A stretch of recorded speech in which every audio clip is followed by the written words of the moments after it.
చిన్న పాకాలో నేను పరిచర్య చేసేటప్పుడు దాన్ని బట్టి కొంతమంది ఎగతాళి, ఉండే నివాసం కూలిపోతే దాన్ని బట్టి కొంతమంది ఎగతాళి, అలాగే ఆర్థిక స్థితిగతులు సరిగా లేవని మా జీవితాలను చూసి కొంతమంది ఎగతాళి, మా పరిస్థితులు చూసి, నా స్థితి చూసి ఏం పర్వాలా, అన్ని దేవుడికి అప్పచెప్పుకొని నీకే స్తోత్రం నాయన అని ముందుకు సాగిపోయాను. అన్ని చూస్తున్న దేవుడు ఎల్రోయి ఎల్రోయి ఎల్రోయి చూచుచున్న దేవుడు తన బాహు చాపాడు. నేను ఆయనకు ఒక అపనమ్మకస్తురాలైన భార్యను గాని ఆయన నా విషయమే నమ్మకమైన భర్త.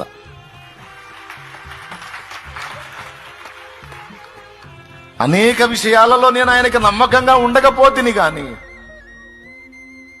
నా విషయంలో ఆయన అన్ని విషయాల్లో నమ్మకంగా ఉన్నాడు.